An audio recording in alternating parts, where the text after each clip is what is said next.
Welcome back to Worst Seats in the House. Michael Russo, Anthony LaPanta, coming to you on a beautiful, what night is this? Monday night? Monday night. Here at Tuttle's and Hopkins. Our next live show, we don't know yet, but we will have one once the playoff schedule comes out, assuming, as Anthony's been saying, that the Wild will make the playoffs. It's a done deal. Yep, done deal, he says. And jinxes aren't real, so we know that it must be done. And it really, and by the way, welcome to the Aquarius Home Services studio. And one reason why Anthony further thinks it's a done deal is last night's big win. And again, just this team makes no sense. They go out to New York. They don't get a win. The Islander game could not have been more disappointing. They lose Jake Middleton in that game to add to their injury issues. And then they come home against a team that they usually struggle with and play one of their best games probably in 2 or 3 months. I mean, that was even the first 2 periods. You look at their analytical numbers, their 5-on-5 shots, everything. They definitely came to play last night, and they finally get rewarded.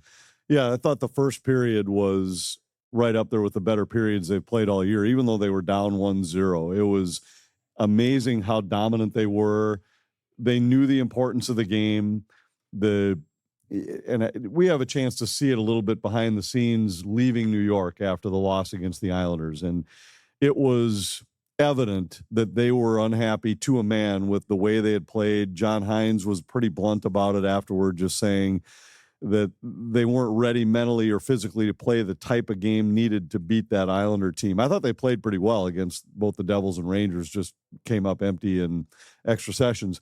But getting on the plane with those guys for the ride home, it was different. There was just a different feel. And when we immediately then got the update on what was happening the next day, that there was no practice, that it was all meetings, team meeting, individual meetings. And it was pretty clear that this was an enough is enough type meeting. And I thought they came out and responded in a big way in a big game against a very good opponent, and played the way they had to play. And even with it down 1-0, didn't waver, didn't get knocked off their game.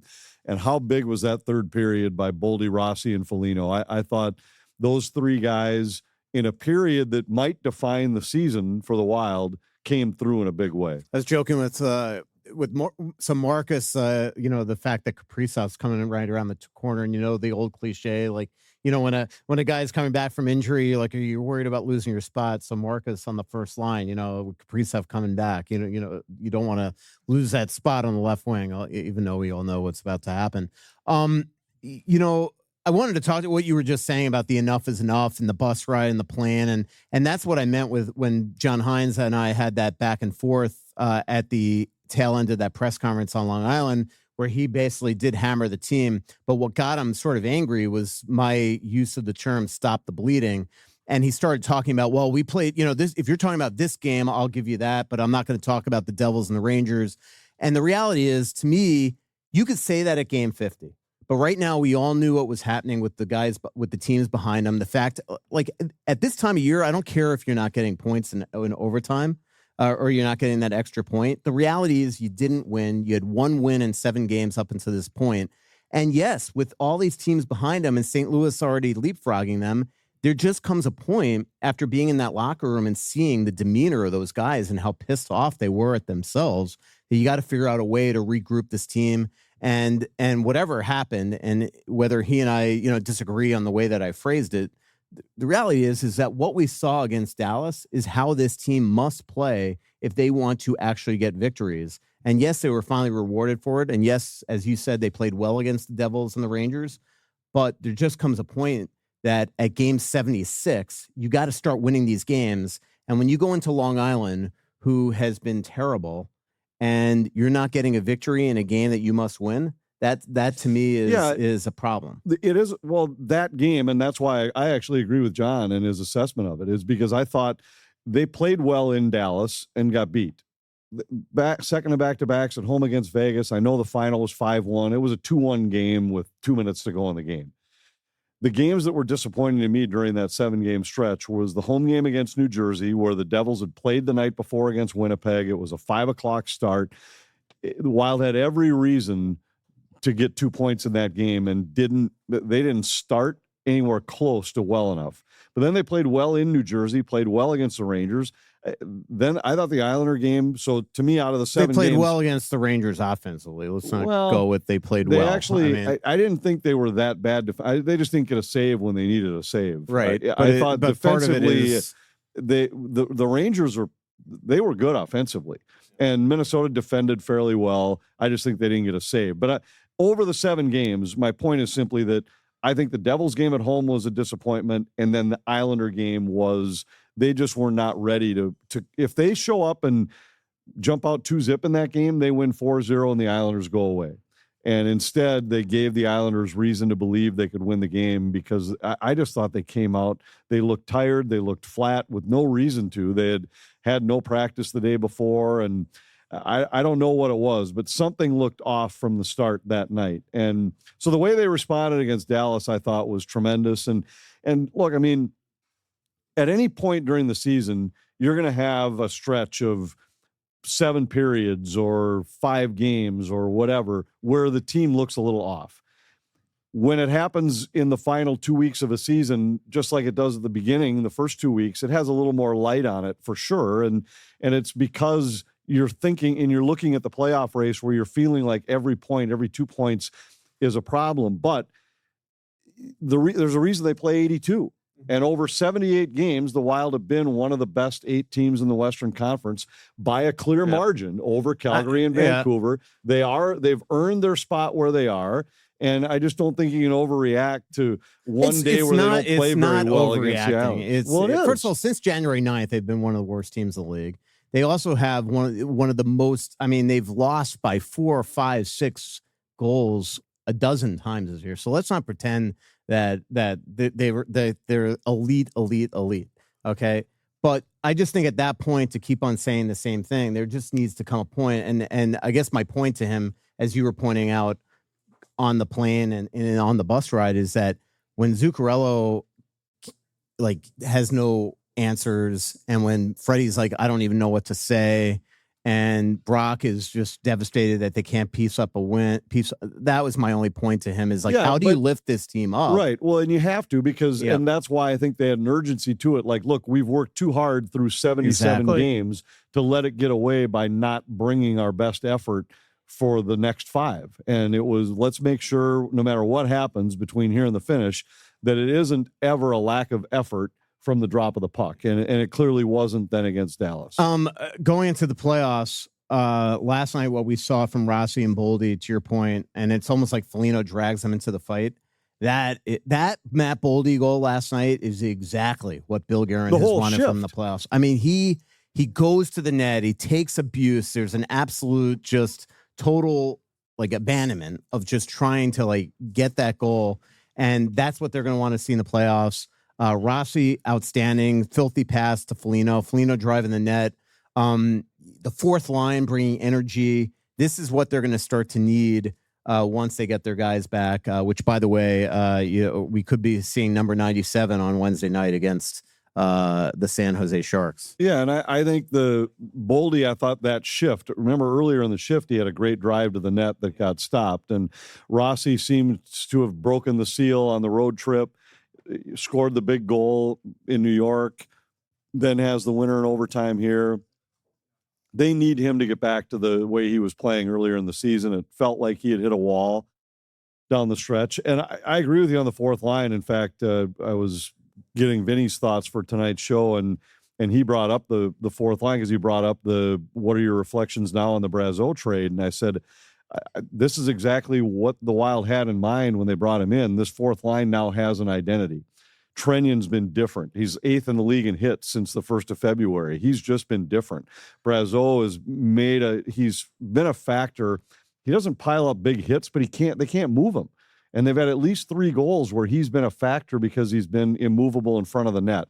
I think this has a chance to be a line that could be a momentum-changing type line. He will not be in the playoff lineup. Yeah. It's going to change. Well, he will be, but I don't know if Brazeau will be in. I think he will. I think. So who's next coming? I think it's going to be you'll have Hinostroza and Shore will be the 2 guys that come out at least to start, and your fourth line will probably be something like Hartman with Trenyon and Brazeau. and which could be a momentum changing type line. I think those guys have started to play the game. And if you look at it, the guys they had on the fourth line before, I mean, they were minus machines. They were trying to make plays that they'll never make in their careers. These guys keep it pretty simple, and they seem to make the smart. And they're not going to score. By the way, Murat Huseynov, 1 goal, 2 assists in 14 games with 7 shots on goal and minus 7. And that's about the same as for a he team had that with the Wild. couldn't win if they were playing against an ECHL team. That might be one of the worst hockey teams I've ever seen. They are. I watched that game against Buffalo the other night. He scored early, and all these Wild. This is what the Wild gave up on. I'm like, look, that'll be.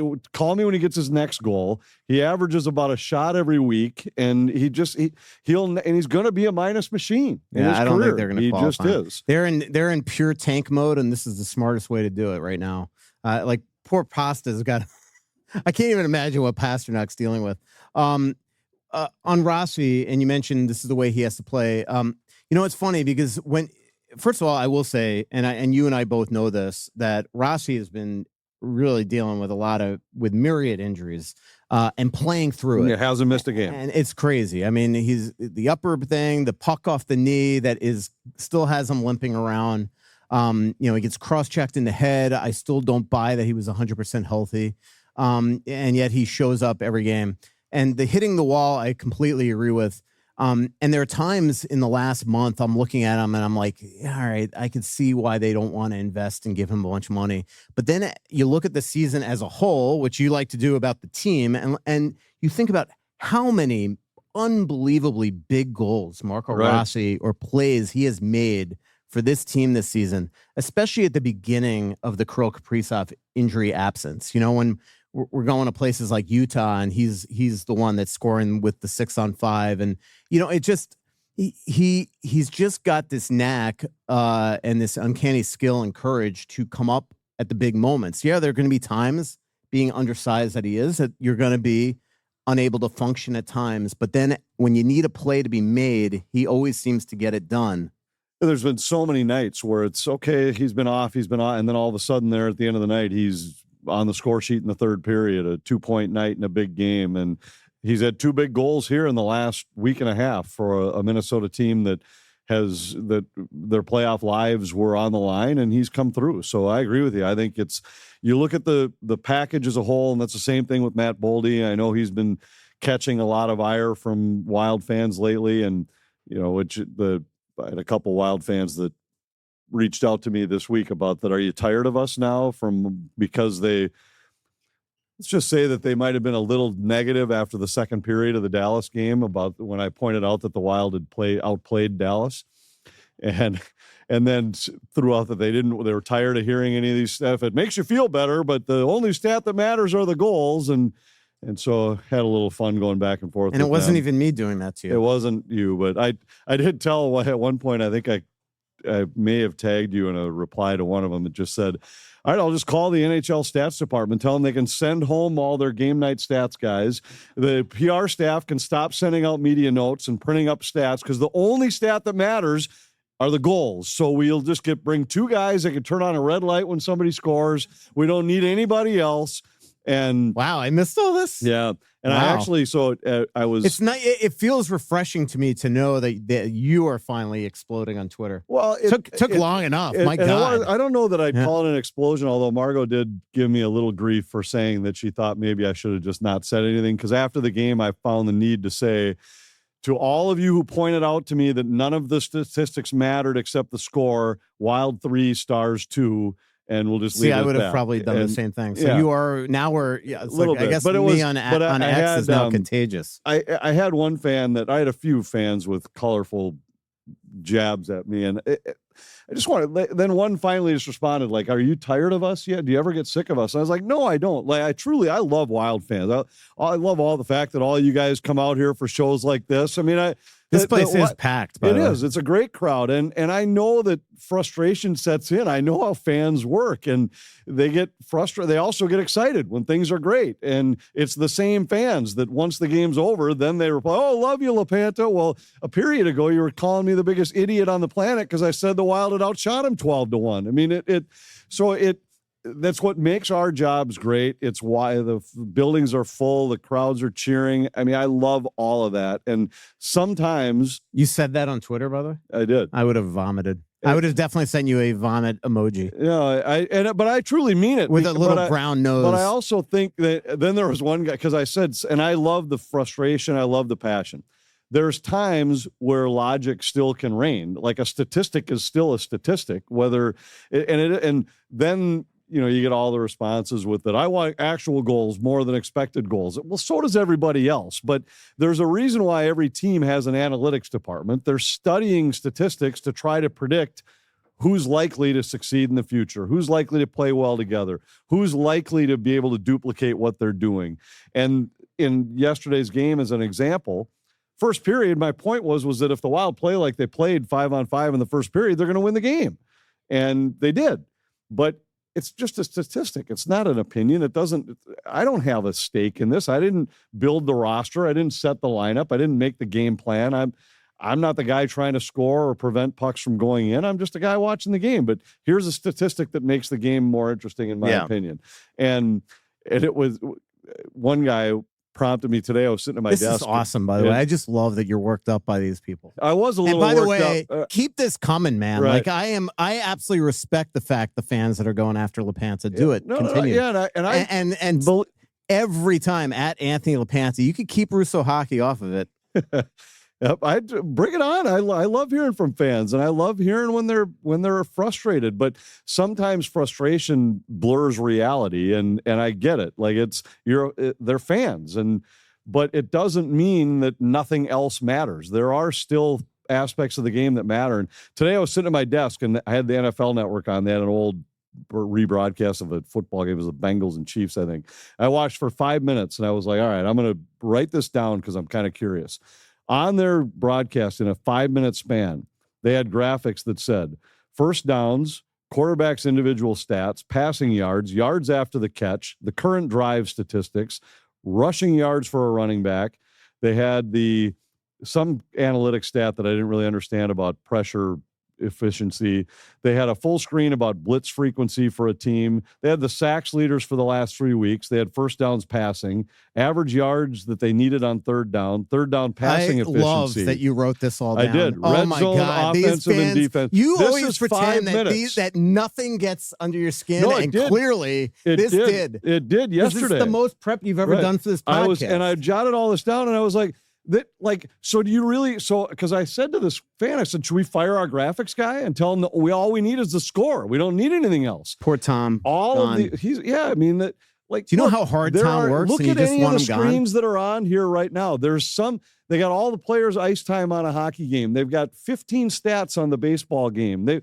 They all add to the broadcast. Yeah. And so yesterday, yes, when fans were getting frustrated, because as you know, and you can admit this, I have never wavered that this Wild team is going to make the playoffs ever. There has never been a doubt in my mind, and there still isn't. Can I just say one thing? Yeah. I looked at you during our press scrum with John Hines the other day. Yep. And watching it from the side, and that's the first time, and tell me if I'm reading it right, that you were worried.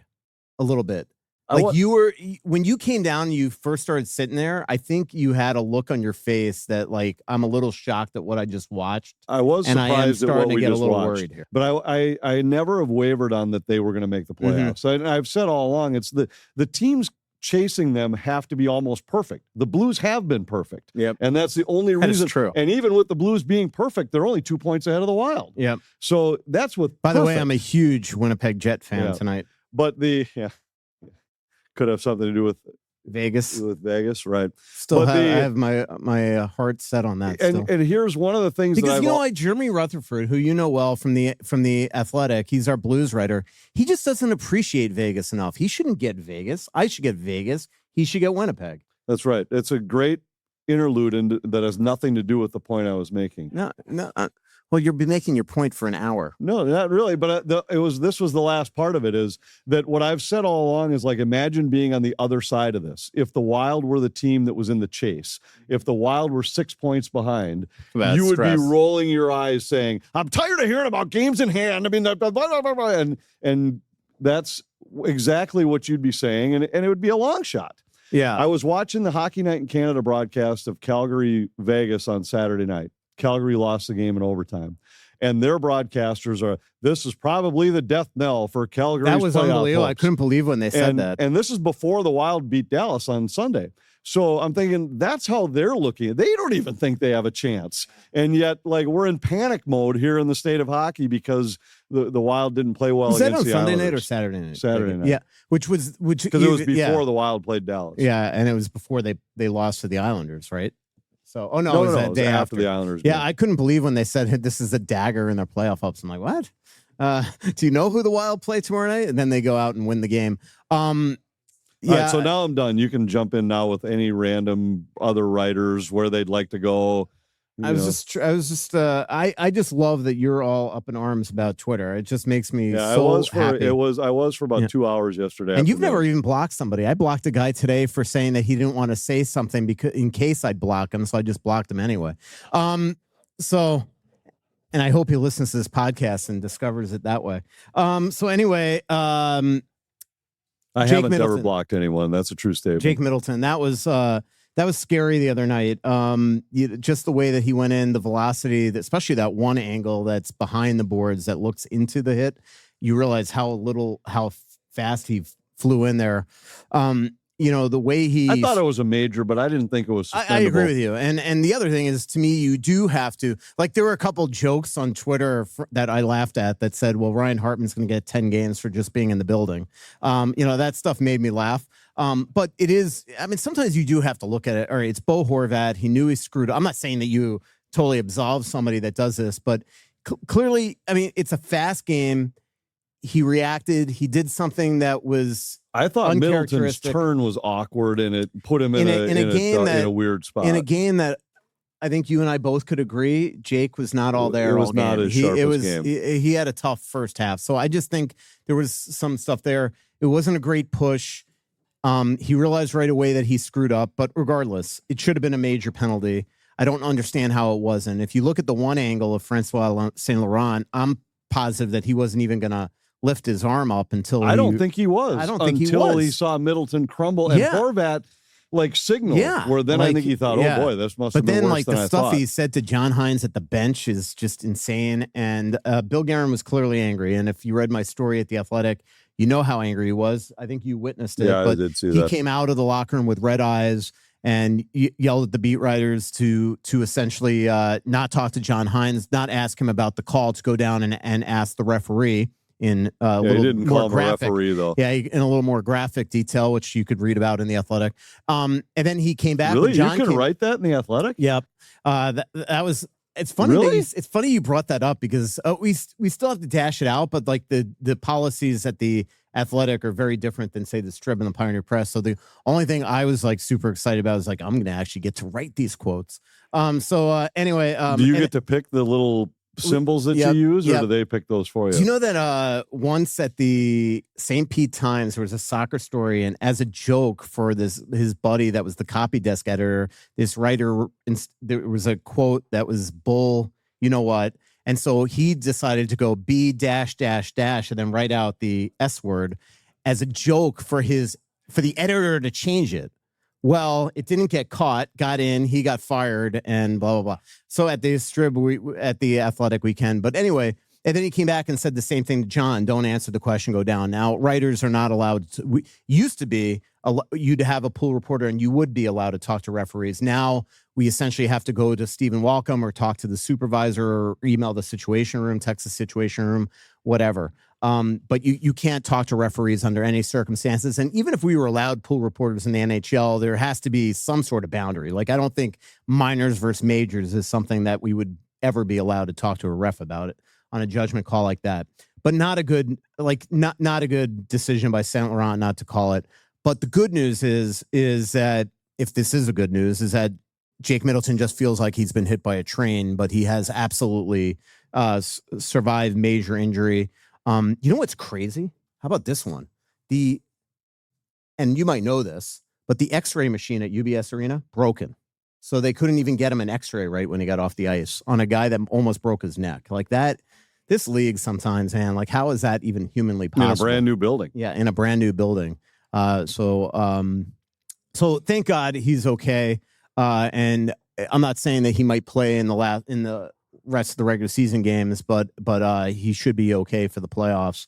And that would be a huge loss for this team. Even though I thought Declan Chisholm came in and played quite well yesterday, had 2 quote third assists. Had the breakout pass on the tying goal, on the go-ahead goal by Foligno. And he played well. They're going to eventually sign Zeev Buium here for the season finale. But man, that could have been ugly. Could have been ugly, and it would be ugly for Minnesota's playoff hopes, no doubt. I thought Hines, to go deeper in the decor, I thought his comments were interesting the other day when he talked about Before the game, the decision to put Merrill back in place of Chisholm, and just said it's based on what we need, meaning if we need a top 4 defenseman, it's going to be Declan Chisholm. If we need a third set guy, it's going to be John Merrill, because Chisholm is capable of playing more minutes in a bigger role. And it's an interesting spot. I don't think you see that very often, where it's your 7th defenseman becomes your 4th, and your 5th I wrote guy that on Twitter last week. Stays as the 5-6. I wrote that on Twitter last week, that I said he's just become this handy guy, that it's not often you don't see a guy that is usually cast for a third pair role, but only when it's a second pair. And I put that. Yeah. So Chisholm Brett can Marshall either be lit me up like a Christmas tree. Chisholm can either be your 4th or your 7th, and Merrill can either be your 5th or 6th, but not anything else. Yeah. By the way, I made sure to go back at Brett. So yeah, it was just, thank goodness he's okay. Wanted to talk to you about, and by the way, Liz, if you want to come back up, and sorry about that, we got to get Liz up here. Liz is my former colleague at the Star Tribune, big hockey fan, now writes for Twin Cities Business.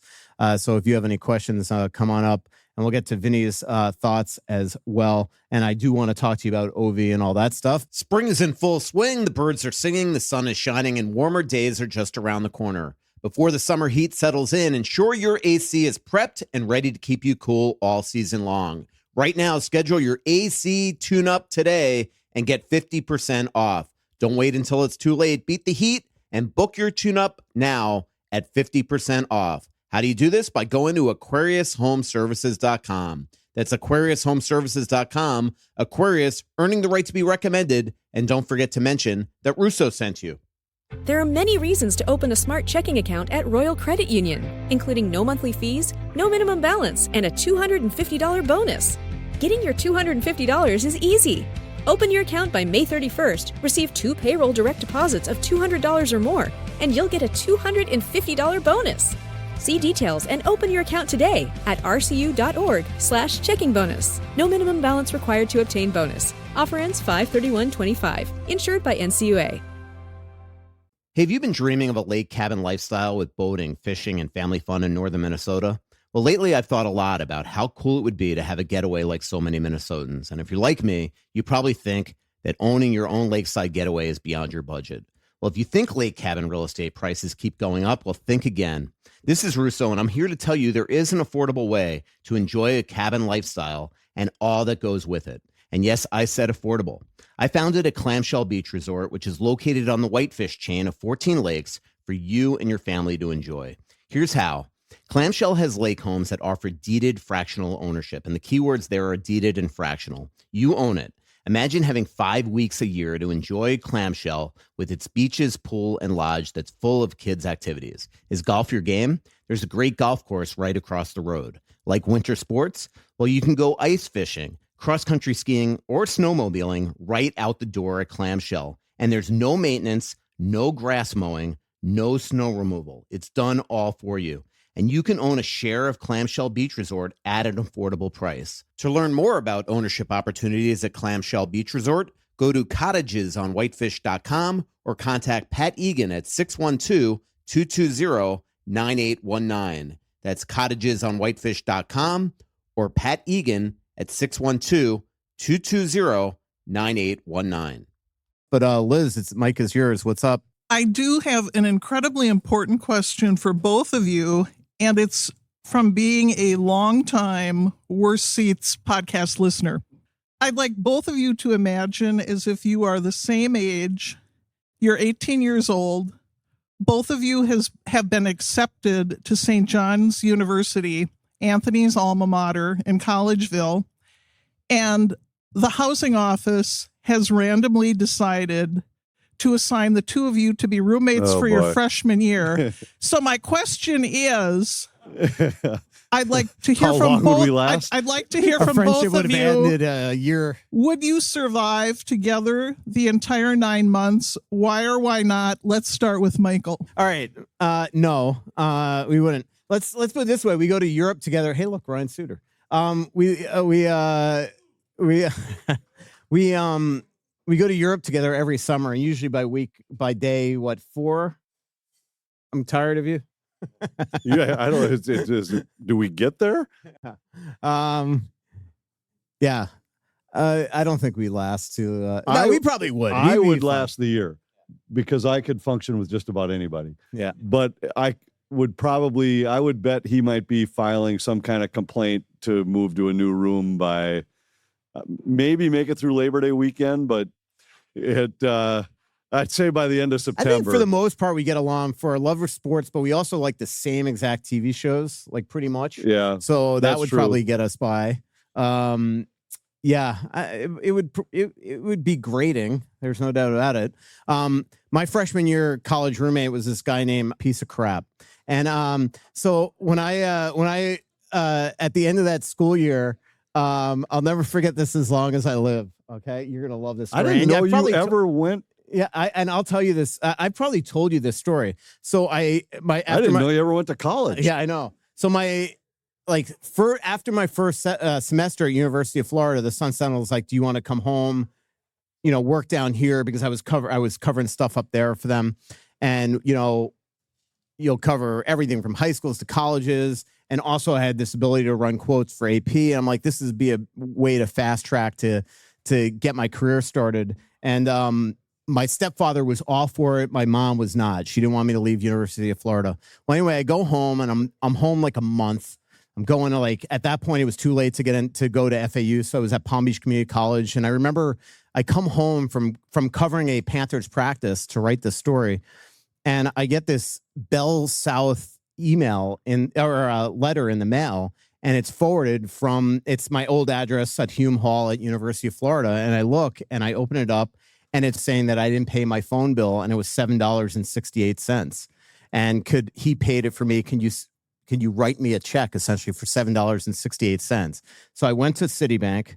I got 768 pennies, put it in a box, spent $7 on postage and sent it to him. So probably Anthony would have gotten tired of me. Yeah, well, maybe, but I have a similar story. So my freshman year roommate was a guy named Jim Sheehock. He was from Austin, Listen to this Minnesota. podcast. Yeah, I don't think there's any chance Jim Sheehock listens. But so Jim was the guy, when I was a freshman was when the drinking age went up from 19 to 21. And so if you had turned 19 by September 1st, you got grandfathered in. Well, his birthday was like August 29th or something. So he got grandfathered in and almost nobody else in the freshman class did. And so but he didn't drink and didn't approve of others drinking. So he was the only guy in Collegeville who refused to buy beer for everybody who was underage. Jim, this was also the early stages of computers. Like nobody had them in their room. The library had them, but they were the old dial-up kind. Jim had a computer and a bike. That was all he brought. He didn't bring anything else. He never called home. He didn't have a friend. But the phone bill was in his name because it went by whichever guy was lower in the alphabet. So we'd get the phone bill and he'd say, well, here's the phone bill. And I just assumed that meant we were splitting it. So I left him a check for half of it. And he comes back and says, well, you owe me the rest of it with interest. I said, like, what are you talking about? I left you. He said, every phone call on there is yours. And I was like, you haven't made a single, I didn't go through the itemized list. He goes, I haven't made a phone call yet. I was like, well, what the hell's wrong with you? I mean, do you have a family? Like, and he didn't make a phone call the whole year. Wouldn't let me use his computer. Wouldn't buy us any beer. So Jim and I didn't live together after freshman year, but he did make it through the whole year. My sophomore year roommate then was a guy that I had become friends with, a guy named Paul Hammis. And Paul was a great guy. We got along great. But after our sophomore year, he transferred to the University of Wisconsin to go become a lawyer. So I was starting to wonder if the guys I lived with, he might have made it through the year, but he probably wouldn't have renewed for the second year. Well, I love your responses. And the great thing here is I think even Margot would agree that based on your freshman year roommate, Anthony, that Russo might have been a better roommate for you. He might have been better. And Margot would be the first to tell you. Margot and I started dating halfway through our senior year. And she is very quick to tell everybody that if we had started dating 1 week earlier, it would have never lasted. So timing was perfect. I think Excellent. we need Liz Thank to you. come to every show. That was definitely a good question. Liz, by the way, definitely go to Twin Cities Business because she has a couple wild stories the last couple weeks on us. She sat down with Craig Leopold, but no better story that Liz has written at Twin Cities Business is better than the one that she did on me when I came to the Athletic. So one other really quick, funny phone bill I want to go back story. to you going to. I didn't know you went to college. Well, I mean, I didn't go a lot. So did you finish? I thought you only went to no. So I went to community college for like I came a home semester community or something. college and started at FAU, and then the Athletic. Then the Sun Sentinel offered me the Panthers job, and I'm like thinking to myself, all right, I cannot take it and hope that when I finish college that I will get this job still, or I could just take it and hope they don't ask me. By the way, did you finish? So it college? wasn't that far off. No, I thought I remembered right. No. I think I have some credits somewhere. So probably about 30. You probably have some credits on the phone bill. So really quick phone bill question. So I moved here now in 2005, and it's about a month after I moved here, and I'm living in downtown Minneapolis, and I get a phone bill in the mail from AT&T forwarded from the Sun Sentinel, and I open it up, and it's for like $900, and it says it is very clear to us that on your company issued BlackBerry that you were interviewing for your job in Minnesota while in London and Rome last month, so you owe us this phone bill. And I like panicked, and I called there, and I'm like, how about I pay half, because I did break the Gary Roberts and Joe Newendike signings from Rome during this time that I was in Europe, but they weren't wrong. I had a lot of 612 phone discussions with Glenn Crevier, the old Star Tribune sports editor. I'll never forget, I was outside this pub in London, just pacing on this cobblestone on the phone with him for an hour. And I actually remember thinking to myself, I hope I have free data, because if not, this is not going to be good. And then I also, in Finland in 2010, on my BlackBerry on the bus coming back from the exhibition game that the Wild played Carolina, I think it was, up in Tampere, whatever. Cloud Clutterbuck's hat trick game. I did this video after the game, and I decided to transmit it in the middle of the night on my BlackBerry on the bus back to Helsinki. And let's put it that way, that was not a smart move. Stream got charged for like $3,000 for that one. So anyway, that was tough. Let's talk about Vinny's thoughts. What's he got for us this week? One was the Brazeau trade. Like right now, if you went back and looked at it, do you like the trade? The other one had to do, he asked about game start times. He was sitting in his house one night watching, and so there's 7 games on, and all of them are at intermission at the same time. And wanted to know your thoughts on that. That shouldn't the league do something to stagger start times? Yeah. I just don't get it. There have been so many of those lately. There was I tweeted about it like a month ago. There was a night where there was just 4 hockey games and every one was on intermission at the same time. And I get it. The one thing about hockey, I will say, is that the majority of hockey fans, you're very tribal to your team. So it's like you and I might watch every single game on every single night, but the average Wild fan is probably not sitting there and saying, I want to watch Edmonton and Calgary tonight. I want to watch Florida and Utah, whatever. And so I think that the league doesn't feel like this is as big an issue as you and I might, because the vast majority don't do that. But it bothers me as somebody that wants to watch a bunch of games. I get the disappointment and the frustration with it, but the only thing I'd say is imagine being Wild fans and, okay, tonight your game has to start at 6:30. Tomorrow night your game has to start at 7:30. Tomorrow, I think that's why. And it's the teams all want their game to start at 7:00. There are some markets that start at 7:30, and I suppose that wouldn't be the worst thing in the world to occasionally push it back a half hour, but you would never want to be the team that has to start at 6:30. And look at how much we hate when it's a national TV game and they say it's an 8:30 start, but the puck drops really 8:52. That's a pain in the neck. So I understand the frustration, because I'm the same way. I'm switching from game to game, and even if I'm watching a Wild game at intermission, I'd like to switch over and watch somebody else's game. And so I understand the frustration with it, but I think it's truth is the NFL is probably the best TV league in the world. And they start all of their games at noon. I mean, they start 8 games at noon that essentially all get to halftime at roughly the same time. And then they start another clump at 3 that are all at halftime at about the same time. So it's not that different. I suppose you have a little difference where this game hits a touchdown and goes to break. You could switch over to the other, but I'm sure a lot of it, at the same time. And the other thing is that the league also, networks pay their bills during the intermissions, and I'm sure that you don't want the average fan being like, "Oh, I'm just going to turn on this game and not watch." Right. Roger Martin wouldn't like that. I think it's the minority of hockey fans that are switching from game to game. Most are there to watch their team play. But I'm with Vinny on that one, and I'm glad that Vinny is on the same page with me. By the way, we got about 20 minutes left in the show, so if you do have a question, start to line up. We got a lot of merch here for you too. If you ask a question, grab a hat or a T-shirt. I do want to talk to you about Ovechkin and things like that. Right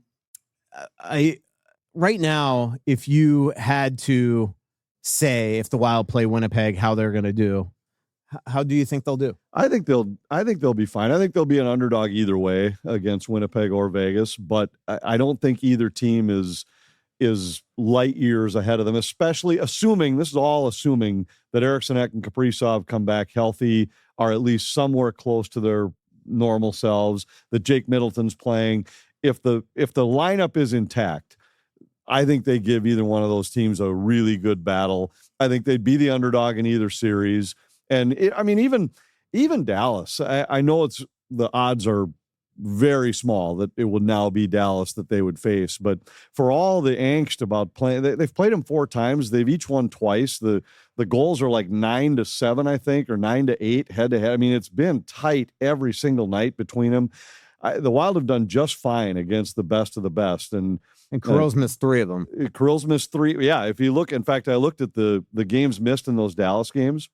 So the Dallas has had among their top 12 scorers, the only player that's missed a game is Miro Heiskanen's missed 2. Isn't that like 2 years in a row? For the Wild, they've had Kaprizov miss 3. Eriksson Ek has missed all 4. Hasn't played any one of them yet. Middleton's missed 2. Brodin's missed 2. Foligno and Zuccarello have each missed 1. Dallas was back-to-back here the other night, but Minnesota had to travel and play in Dallas on the 27th, which is roughly the same as a back-to-back. In fact, maybe even worse. So in roughly the same, other than injuries, the Wild have gone 2-2 against them. And after the games of last night, the Wild there were 8 teams that had a 500 record or better against playoff teams, and the Wild were one of them. They've won 20, lost 20. Dallas has won 19, lost 19. I don't think anybody's looking at it saying, is Dallas ready to play against the best? I mean, the Wild have been better than people think against the best teams, and I think they match up just fine against either Winnipeg or Vegas. Yep. And again, I am fully anticipating that we are going to find out tomorrow that Kaprizov is a full go at practice, and I think he's playing Wednesday. Eriksson Ek's the one that I'm not sure about. I think they are so worried about what happened with him in that Dallas series a couple years ago with the broken bone that they are under strict orders to as frustrated as he might be, to not play him until the timetable is expired. Well, and even just think about how much the win over Dallas changes that. Yeah. If they had lost to Dallas, he might have demanded that he was playing. And even if you waited Wednesday, Friday would be almost and because part of you would be like, well, what do you have to lose? What are you waiting for now to? But because they've won that game and there's a little more of a cushion, I think we probably see Kaprizov, but not Eriksson Ek on Wednesday. Maybe we see them both Friday, but unless things have gone upside down, there's no chance those guys play back-to-backs on Friday, Saturday. Reading the tea leaves, I don't think they planned on playing Eriksson Ek until the season finale. And lately, the last couple of days, I've been under the impression that he actually might not, that they might give him till game 1 of the playoffs, just because they play their last game Tuesday and they're probably not starting until Saturday. So that just gives them an extra and unless things got tight all of a sudden, why wouldn't you? Yeah. I'm all for that after seeing what happened in Dallas, because we watched him, even though that one, let's be honest, 2 weeks earlier, he broke his leg on that Malkin shot. he was not healed. And this one, hopefully he'll be completely healed. Different bone, by the way. It's not the same exact injury. Have you ever driven past a piece of land and wondered who owns that? Or maybe you need to know exactly where a property line runs? That's where Onyx Hunt comes in, and it's not just for hunters. There are folks using Onyx for their jobs every day throughout the country.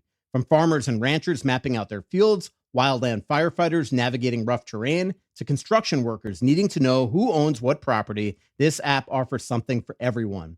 If you need the best land ownership maps, aerial imagery, and property boundaries in your pocket, Onyx Hunt is the tool for the job. Try it for free for 7 days. Download Onyx Hunt in the app or Google Play Store, or visit onyxmaps.com/hunt to get started. We love supporting local businesses. We love working with local businesses. I started buying stuff at Twill in the Edina Galleria a long time ago. When I started this podcast network, I was really hoping I'd be able to work with Scott Dayton, the founder and owner of Twill, and I was lucky enough to be able to do so. Now my closet is pretty much all Twill stuff. I don't get free stuff. I don't get discounts. I don't ask for discounts. I go there and pay full freight because I want to support a local business also because the stuff is awesome. Just bought a fresh batch. I'm about to go on a vacation with my wife. Everything I'm packing is Twill stuff because it wears well. It's comfortable. It doesn't wrinkle on planes. It doesn't wrinkle in suitcases. It comes out looking good. It wears like iron, and I'm never going to have to replace it. It's just so simple. Everything from from casual shoes to dressy shoes to golf stuff to dress stuff to suits. By the way, you get everything tailor fit, which really helps me out. And everything from, gopher stuff to winter stuff to summer stuff. They just have everything. So go to twilmn.com, sign up for email updates. They won't send you anything unless they have a very specific event they want you to know about. They won't spam you. And go in there and say hello. Tell them we sent you. It's just a pleasant group of knowledgeable people. They are experts at what they do. It's the best men's clothing store in Minnesota. Go check out Twill online and in person in the Edina Galleria. If you're looking for a refreshing THC drink, well, check out Giggly. It tastes like your favorite cocktail with no aftertaste and just pure, bold flavor. It's made with real fruit juice and all natural ingredients. It's a Minnesota-made gem. You can find it at liquor stores and Quick Trip locations across Minnesota, or get it shipped nationwide. Plus, with a new low pricing and low-calorie options, it's the perfect guilt-free sip. Try Giggly today. Question. Yes. Brent. Thank you. Yes. Yeah. Thanks for coming. I have a question for you. Anthony, I love the rant. Brent came up to me before the show. Very nice man. Big fan of you. Yep. Well, thanks. Very I appreciate big fan. that. Thank you guys for what you do. Yeah. This is really Except great. when you went off on Twitter last night. That was rude. And I feel bad about it. Yeah. And this is my recompense. But you were on a really great rant, Anthony, about stats. And I love statistics too. So I have a 3-part question for you. Part 1. What stat summarizes the resilience of this Wild team? That's 1. Okay. Go for it. The best stat would be that, and I don't know the exact number, but we have used it before. Their points percentage in games where they've been down by 2 at any point during the game. It was 3rd best in the league a couple weeks ago. I don't know for sure where it is right now, but it's in the top 10. I can guarantee you.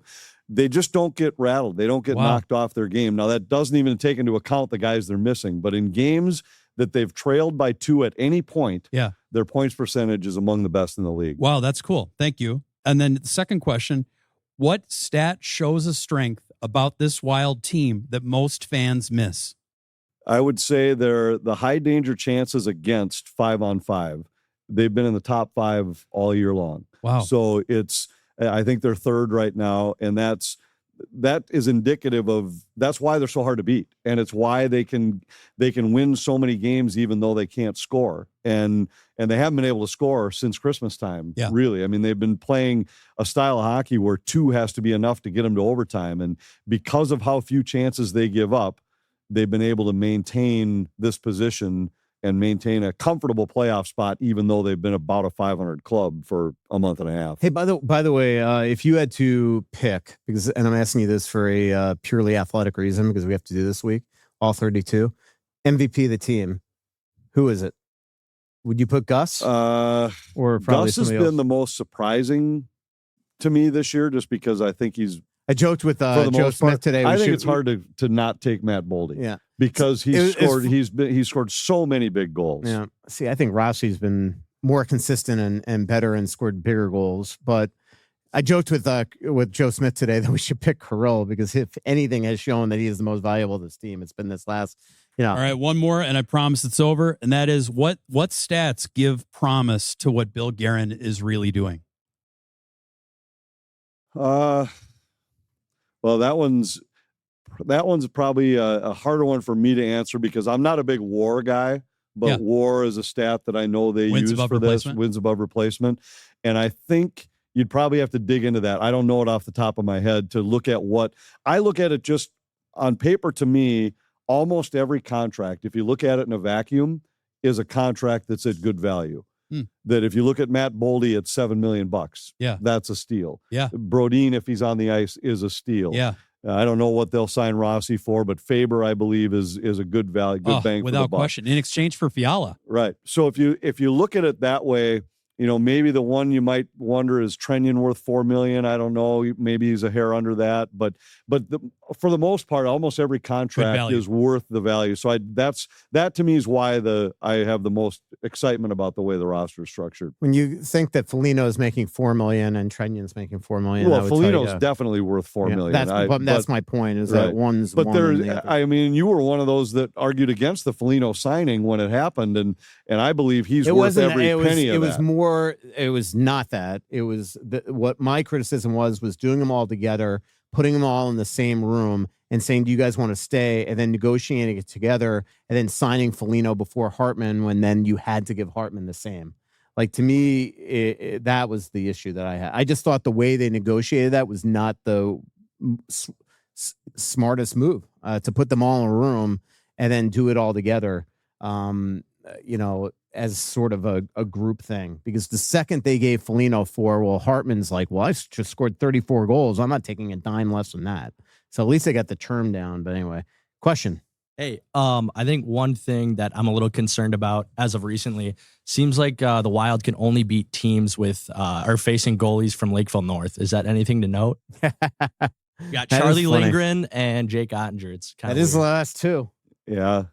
Ottinger's an interesting case, because I know he doesn't have a regulation loss against the Wild, but yet they came from 2 down to beat him in Dallas. They came from behind to beat him here Sunday. They've chased him from games twice. He hasn't exactly been airtight against the Wild yet. What is he now? 8-0-2 or something? 9-0-2 maybe in his career against the Wild. It's 7-0-3 in the regular season, right, in like 13 games, as you mentioned, because he was pulled. Yeah. And then 5-1 in the playoffs. But there have been times where 4-2 in the playoffs. He's looked susceptible to against the Wild, where I thought he looked off that whole third period when they played him in Dallas back in December, when they came from 2 down and then beat him in overtime, where there was just something that didn't look right about him. But he has been a big part of a Dallas team that hasn't lost 3 games in a row all year. So you got to give him credit for that. And then I know, and Russo's answered this millions times, but so we can't bring Ogren up right now, right? Like, because of the cap. Is that correct? Well, all right. So one, they can't call him up unless there's an emergency, because they used their fourth and final call up yesterday with Crotty.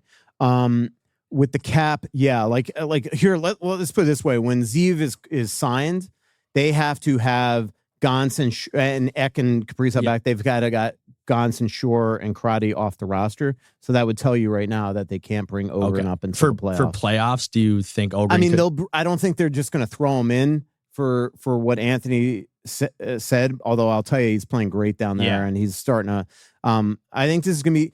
Do you remember in 2023 when the Wild had every reason to put Marco Rossi in the lineup because Eriksson Ek was out and Ryan Hartman was playing on the knee injury? They didn't play Rossi. It was more like they brought him up as sort of the black ace, but then they had him around the team, but then they came into last season and he had an unbelievable year. I think it's going to be like that with Ogren, is just have him around it. And then if you need him, so he's still rostered. He'll be like at a minimum a black ace and be around him, and they can use him at any point.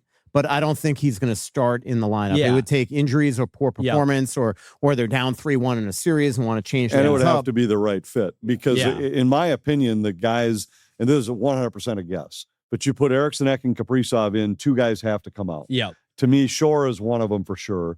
I think the other will likely be Hinostroza. It could be Brazeau. Michael, that's Michael's thought. It's going to be one of those guys.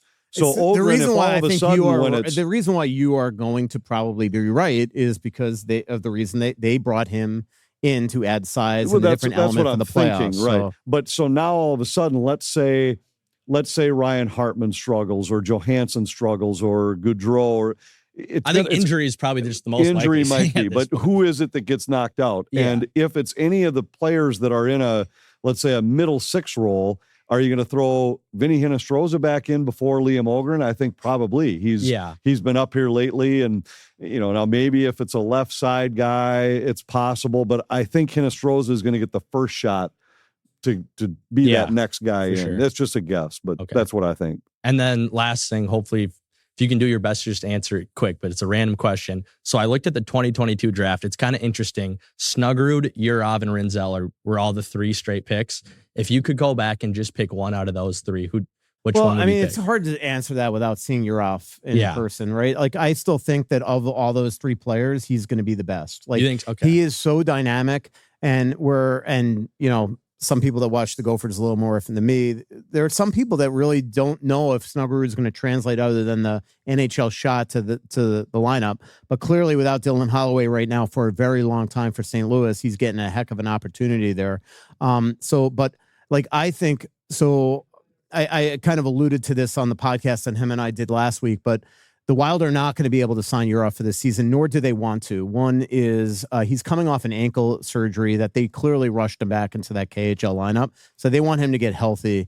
So they'll try to sign him for next year. They still expect to sign him for next year. I will tell you that his agents are telling the Wild, still using the KHL as that leverage, which means maximize the contract and bonuses and things like that, which I think the Wild are willing to do to an extent. Like, I think they're willing to compromise, as I wrote today, on the B bonuses, give him full max A bonuses. That's as good as they can do. There is a max salary that he's able to get. And then they're going to essentially promise him a job on next year's team. Like, he will never step foot in Des Moines. Let me promise you that. And then he's got to show that he's the player, but he's not going to be a finished product right away.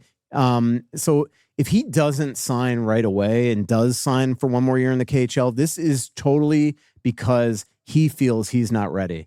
And, look, we all were frustrated that Kirill didn't come earlier. I mean, the guy's going to sign his contract extension to be 29 on an 8-year deal. We all wish that he came earlier. But the one thing that we did see with Kirill Kaprizov is he came here ready to freaking explode. Like, a goal and 2 assists and an overtime winner in his first game. It was just on and on from there, almost a unanimous pick for the Calder. So I think that until we see Yurov, I can't answer who's going to be the better one. It's just crazy that those 3. I mean, Rinzel and Snuggerud, especially at that spot in the draft. It's usually a crapshoot, those areas. Like, if Wallstedt turns out to be good and Ogren turns out to be good, or is used to get something else in a trade, which could happen this summer. Like, the Wild, really, for their 4 picks there, have done really, really well. Yeah, crazy. So we'll see. All right, thank you. A couple more questions. Come on up if you want to ask. And then I do want to talk to Anthony, wrap up the show about Ovechkin. Remind me if I forget. I got 2 questions here. So we saw Doug Armstrong use offer sheets this offseason with Dylan Holloway and Philippe Broberg. I feel like Marco Rossi's like a prime candidate to get offer sheeted. I agree. Because we probably won't match the AAV or the price. Yeah, I mean, I do think that they have to make a decision on Marco whether to trade him or sign him before July 1 because of your reason. Unless they are just saying, well, whatever the offer sheet is, we'd take that compensation back, or at least you're negotiating the contract for us, and then we just sign them. So I agree with you. I did a huge offer sheet story last week for The Athletic on that exact subject. And I do think of all the names there, JJ Peterka, Marco Rossi, Cooley, Evan Bouchard, Matthew Knies. There's some intriguing names out there this offseason. Now, the cap's going up, which means it's more money in the system for people to try to extend offer sheets. Remember, you got to have your own picks. But that also probably means that teams aren't going to be, as Tom Fitzgerald said in my story, left with your pants down. Like, you're not going to have a vulnerable situation like Stan Bowman wound up in. So to your point, if you're going to lose a guy via offer sheet, it's probably somebody that you're willing to lose. So, but I don't think they want to get to that point. They're going to want to make a decision before. Offer sheet is so a restricted free agent, a group 2 free agent. So a group 3 free agent is unrestricted free agent. That means that guy on July 1 can be signed by anybody else. Technically, if you are a restricted free agent, meaning you're less than 25 or 7 years pro, technically 27, but 7 years pro. So which is why some 25-year-olds become UFAs. You're a group 2 free agent. So like Declan Chisholm this offseason, Marco Rossi this offseason. They can't just sign with any other team without compensation coming back. And they're very, very rare in the NHL. Most get matched. Last year, St. Louis surprised everybody in mid to late August and did it with Dylan Holloway and Philip Broberg and caught Edmonton in a position where they didn't have the cap space to essentially match and then field the rest of the roster. So they lost them. They also manipulated the amount of money they were giving them, where it was the least of, it was going to make it the hardest for them to match the offer in 7 days, but also have to give them up the least amount of draft picks. So they if they went $1 more on each, the compensation would have been higher. So they got 2 steals at 23 years old for a 2nd and 3rd round pick. I mean, that's just nuts. So yeah. Somebody, by the way, if you didn't hear that at home, is asking what an offer sheet is. And then my other question is, so we know that Wallstedt's kind of been iffy in the minors, and I've been watching a lot of DU hockey. Do you believe that we might take a shot at signing their goalie that's just been a gamer? I don't know that. I don't hear that. I think that, again, they signed Wallstedt to a 2-year, $2 million extension. So I think they fully still believe that he's going to be the backup next year. I think you still have to sign a real quality number 3 just in case it doesn't work out, and have somebody trustworthy that you could throw in Iowa, but call up, like a, I don't know, Corey Schwab type. I don't know why that just popped in my head. Antti Ranta or something. He's had 4 injuries this year. Well, 3 injuries and then the mental reset. He's currently out of their lineup right now. He's supposed to come back this week. Joe Smith actually just spent some time down there, and is going to be doing a bunch of stories on Iowa. But I don't hear that. I think they still believe that he's going to be the backup with maybe getting some insurance. The only college free agent that I really suspect that they're going to go after is the kid that I wrote about today from Western Michigan, Tim Washi. Tim's 20. He's older because he's a college free agent. He's puts up points. He can skate. He's the best face-off guy in the country. And I think that they, without Huznadinov here, could very easily promise him a spot next year that he'd have the ability to earn in training camp. So thank you. Last couple, then we're going to talk about Ovi and wrap up the show. How much money do you think Rossi's going to get this offseason?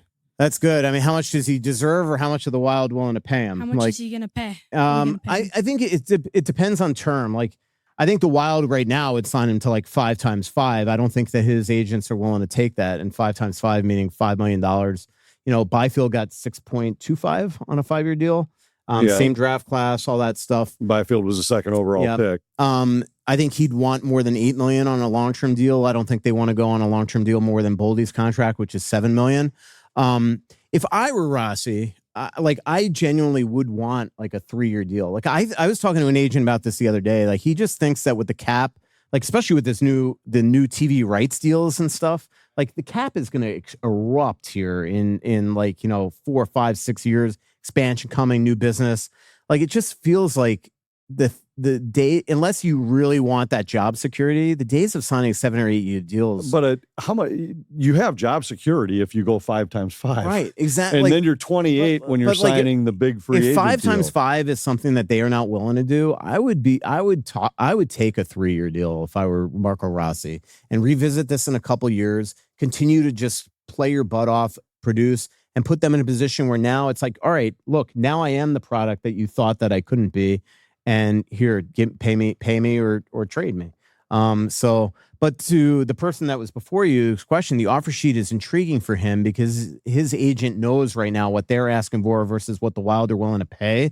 So if you get to July 1, well, you don't even need to get to July 1. You could do this before.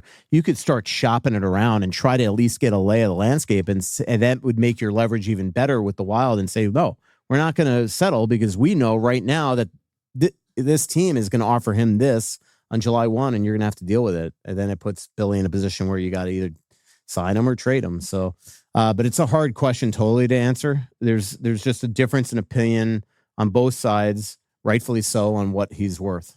So, yeah. Who's the guy that we drafted 2 years ago, first round? Yurov? No. Oh, Yeah, Strammel. yeah. There you go. Do you think we'll Thanks. sign him? No, he's going to go back to Michigan State. And if we give him one more year, or do you think he's a bust? So he would be in his fourth year. So if they don't sign him after next year, he'd become a free agent. But I think this is not one of those where a lot of times when a college kid goes back for their fourth year and it can't be signed, you start worrying, like, is he going to become a free agent? And maybe this is why he's going back. I think for the way the Wild have treated him and supported him, this is genuine. Like, as long as he continues to excel, that they would want to sign him and he would want to sign here. And he wouldn't play that game. That's just my opinion, that with the way the Wild have supported him since he was drafted, that he wouldn't play that game. And so I think that. Yep. Yeah. Thanks. Great question. Especially with the struggles that he's had. They've never wavered on that. They still believe in him. They think that he still has a chance to be a good player. Yep. Question. With the excitement around Zeev Buyum and possibly being signed, is it worth signing him and burning a year if he might play one or two games in the playoffs? Brock Faber might have been a different story, but is it worth it versus signing him July 1? It just happens. I mean, another year. It probably technically is never worth it, but sometimes it's not the worst thing for the team. Yeah. So to that point, I mean, it really is interesting with Faber. Like, usually I'm all for, like, it really doesn't matter, but there's a reason why the agents want it and demand it. And it's for exactly what happened to Brock Faber. Like, at the time, the Wild are thinking, oh, yeah, we'll burn the year to get him here, sign him, blah, blah, blah. They never expected that he was going to be runner-up for Rookie of the Year and have to give him $8.5 million right away. And if you think about it, if that doesn't happen, it's this year that they're now extending him, because that would have been year 3, where year 3 for him was, last year. So it's really fascinating. Sometimes the teams don't mind it because it gives the guy one less year to prove himself and drive his value up. Right. So, I mean, if you think about it, like, I know it wasn't the same case for Marco Rossi, but sometimes those guys sign that. Well, now they only get 1 year to kind of prove themselves before it's time to sign the next deal. And if they're an up and down player or something, now they end up on that third year. So there have been some times where the teams have been, we don't mind if he wants to roll. And if he ends up being great, we win anyway.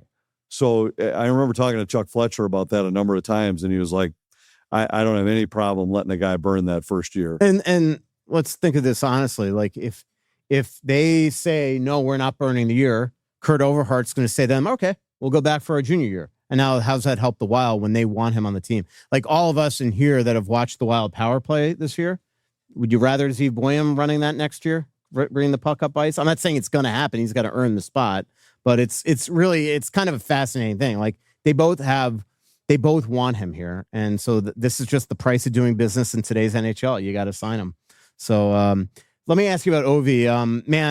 First of all, the one thing as I was watching that ceremony yesterday, I was watching with Jim Nill, the Dallas Stars GM, is one, I couldn't believe that was the same building that we were in the day before, 2 days before. Like it's just amazing. You see the ticket prices? Yeah, I know, it's crazy. And the whole time I was sitting with Dylan there in the press room eating dinner before the meal, and I told Dylan, I'm like, I got this great tweet lined up. The second that the Islanders that the game ends, I'm going to tweet out, like, just imagine that you just spent $2,500 to watch a meaningless Islanders win and didn't even see history. I wrote it better. It was funnier. Dylan can attest. But anyway, it sounds funny. Yeah, it was hilarious. So anyway, but it is like, could you imagine if you paid that type of money? And I didn't see it. Because the one thing I will say, and I love Ovechkin, but we have all seen the nights that he does not want to play. And he could have very easily had coasted through that game, pretended he was putting in a little effort, and then gone home Thursday and broke it there, which is what I'm sure he would have loved. But anyway, there's so many things about this. One, I loved the ceremony. I thought the NHL did a first-class job. I love the fact that Gretzky was traveling around with them and the way that he made it part of them. I kind of loved that it was in Long Island, because I still think the greatest goal scorer that I've ever witnessed in my life was actually Mike Bossy. And unfortunately, he played 9 years. But if you actually mapped out if Bossy's career wasn't shortened, he was .77, I think, goals per game, most in NHL history. They'd be breaking his record. Like, that's who they would have been chasing. Yeah, 0.77 goals per game, Mike Bossy, in his career. Like, he would have these guys would have been chasing his 1,000 plus goals if he had played a full year.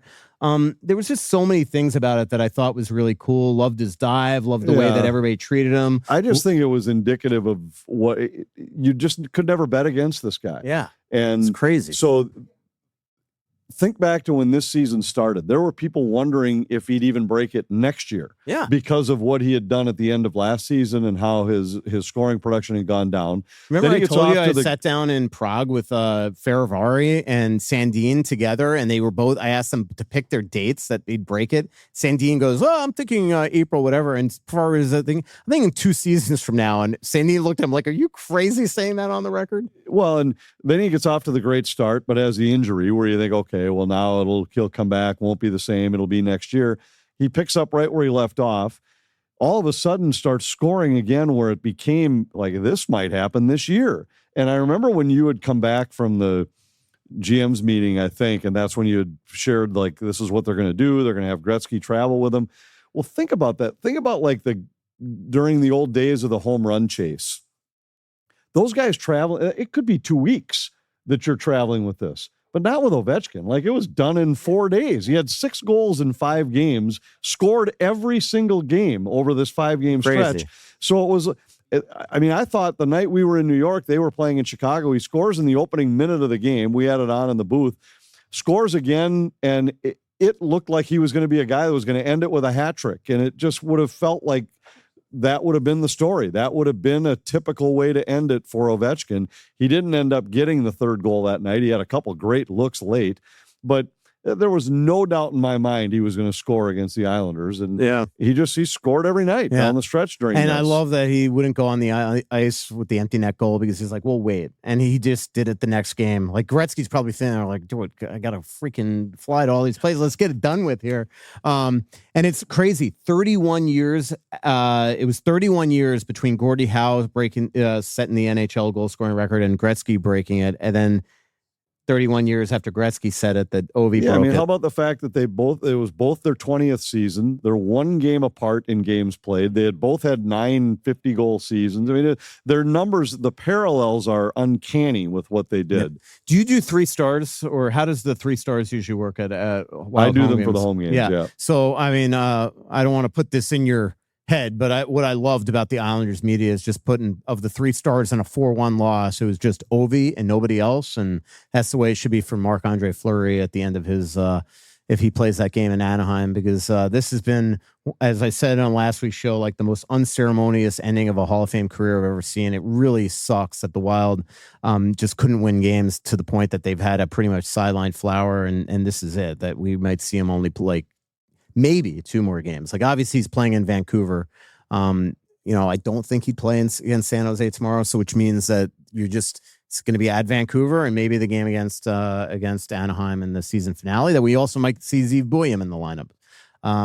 But yeah, I hope that's the way it's done. But I love the drama. Ovi is just one of a kind. I mean, it's, sometimes you look at his effort level on the ice and you're like, how the heck did this guy have 800 and just wills himself to score, though, then when all of a sudden the chances are there. He's become such a better team guy late in his career 100%. That it's been unbelievable. Just look the way he's treated Ryan Leonard the last week and a half, and I love that, I know Tom Wilson gets everybody's, everybody draws everybody's ire, but the fact that Tom Wilson, other than Nick Backstrom, his longest teammate on that team, is the one that set up the record-breaking goal. Absolutely awesome. Any other questions, or we're going to wrap up the show? Going once, going twice, come on up, and then this will be the last question. Do you think Buium will get playing time in the playoffs? So you want to answer? I mean, I think he'll play in the finale. Yeah, I don't think he'll, unless somebody, like, there's some major injury kind of the problems. Same thing we said about Ogren. I don't think he'll play in the playoffs unless it's like a Brodin or a Middleton or somebody like that can't play, or if you got beat 3 games in a row and just needed a power play spark. He won't start the playoffs on the roster or in the lineup. Well, thanks everybody for coming out to Tuddles. This might have been our largest crowd that we've ever had here at Tuddles, so thanks a lot. Anthony and I will definitely do a pre-playoff preview next week, but that will be just him and I, and that will be out. And then we will have one more live show this month to be determined once that playoff schedule comes out. So pay attention to our social media for that. At Russo Hockey, Anthony LaPanta. Keep on peppering Anthony with just absolutely aggravating questions. I love Wild and fans. also Talk North on Twitter. You can also look for Talk North on Instagram and everything. Thanks to our sponsors and for joining us at the Aquarius Home Services studio. Aquarius Home Services, your local authorized dealer for Connecticut water treatment systems.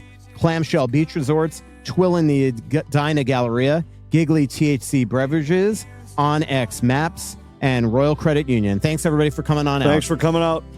So much coming out, there's nothing going in. I know that you feel like you're never gonna win. Oh, but the world